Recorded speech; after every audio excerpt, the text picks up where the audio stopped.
de corazón. Es un latinoamericanista auténtico. Y lamentamos su partida. Le auguramos el mayor de los éxitos en las actividades que inicia a partir de hoy. Y yo quisiera que nos pongamos de pie y le tributemos un fuerte aplauso a Rafael Correa. No es necesario. Gracias. Gracias, compañero.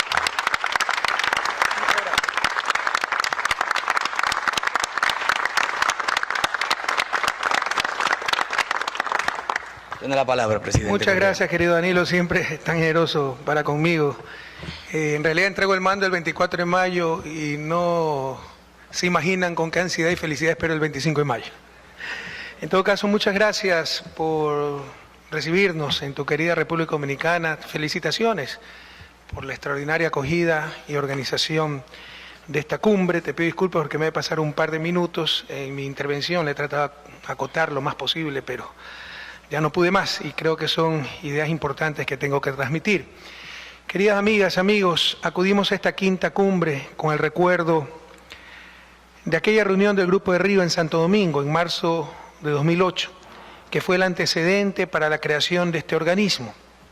Esa vez, en medio de una profunda división entre países hermanos, demostramos al mundo que no necesitábamos acudir a la OEA para resolver nuestras diferencias. 3 años después, nos reunimos en Caracas para fundar la CELAC, el gran proyecto de unidad de la patria grande. La CELAC nació para dar a nuestros pueblos una voz fuerte y unida ante la comunidad internacional. Ecuador ha sostenido que el mundo del futuro será un mundo de bloques y que la OEA debería convertirse en el espacio para, como CELAC, procesar nuestros conflictos y diferencias con Norteamérica. Hoy, en el retiro de presidentes, he escuchado desde que solo debemos tratar en las cumbres de CELAC nuestras coincidencias, no nuestras divergencias, hasta que estas cumbres no son para tomar decisiones. La pregunta entonces es, en esas condiciones, ¿para qué venimos los presidentes? Sería suficiente enviar un simple asesor.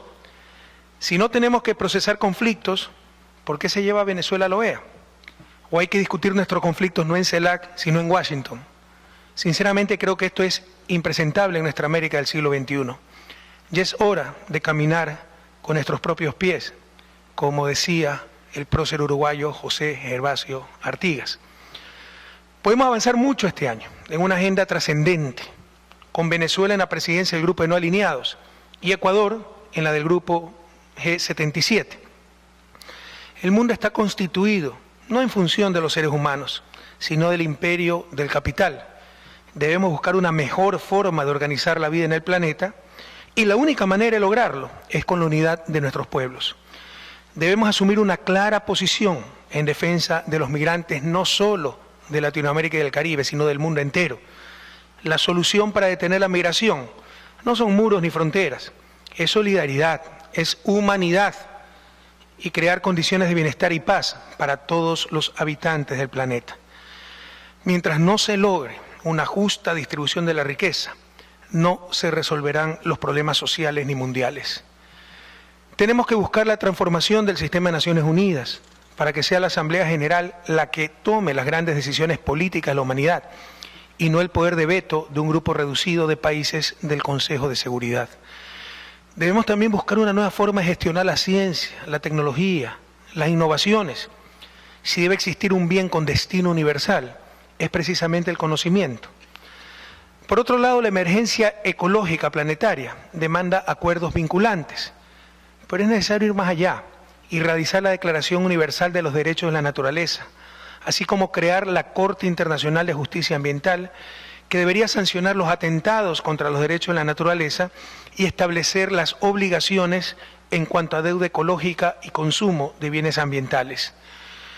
En la Conferencia de Naciones Unidas de Vivienda y Desarrollo Sostenible, Hábitat 3, realizada en Quito, Ecuador, en el mes de octubre pasado, se definió la nueva agenda urbana, reflejo de un amplio consenso mundial.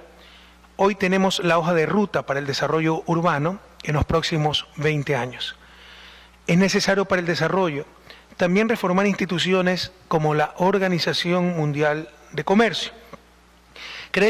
Creer que el comercio justo es aquel en que se nivela el campo de juego, es decir, en el que se trata de igual manera a ricos y pobres, grandes y pequeños, es un error histórico. La OMC también impone restricciones para que un país pueda regular la inversión extranjera, la cual, mal manejada, puede destruir naciones enteras. Pensar que cuanto más pronto y más tratados de libre comercio se firmen, más rápido llegará el desarrollo, es algo más cercano a la fe que a la ciencia o a la historia. Satanizar el proteccionismo, entendido como el mantenimiento de adecuadas políticas nacionales de fomento productivo y la protección a la industria infantil y a los pequeños productores, es renunciar a la fórmula con la que prácticamente todos los países se han desarrollado. Nadie niega la necesidad de comercio, querido Raúl Sendic, eso se llama autarquía, no proteccionismo. Este último busca una inserción inteligente en el mercado mundial, para no condenarnos eternamente a ser economías primario exportadoras. Nadie niega el mercado, pero debemos buscar sociedades con mercado y no de mercado, donde vidas, derechos y la propia sociedad se convierten en una mercancía más. Y no podemos invertir por no tener productividad, y no tenemos productividad por no poder invertir. Es el cuello de botella que se supera con adecuado financiamiento para el desarrollo. Tratar de arreglar las instituciones de Bretton Woods que tanto daño nos han hecho no tiene sentido para los países del sur. Debemos construir nuestra propia arquitectura financiera para que nuestro ahorro se quede en la región. También debemos buscar un instrumento vinculante para sancionar a empresas transnacionales cuando vulneren los derechos humanos y de la naturaleza. Separados, serán las transnacionales las que nos impongan las condiciones. Unidos, seremos nosotros los que impondremos las condiciones al capital transnacional. Debemos declarar una lucha frontal contra los paraísos fiscales, la expresión extrema del capitalismo sin rostro, sin responsabilidad, sin transparencia, sin patria. Nadie acude a ellos para transparentar cuentas. Y aunque la evasión y la ilusión afectan a todos los países, los más perjudicados somos las naciones pobres y las economías en desarrollo. Finalmente, debemos hacer un compromiso radical con la democracia, entendida como el gobierno del pueblo para el pueblo. Para una democracia real, la igualdad de oportunidades y la noción de meritocracia deben ser esenciales. De hecho, es la diferencia entre democracia y aristocracia. Todavía en nuestra América, muy pocos nacen en cuna de oro y demasiados nacen sin cuna. Las grandes desigualdades han creado democracias restringidas o abiertamente ficticias, en las que parecería ser que la soberanía radica en el capital y no en el pueblo.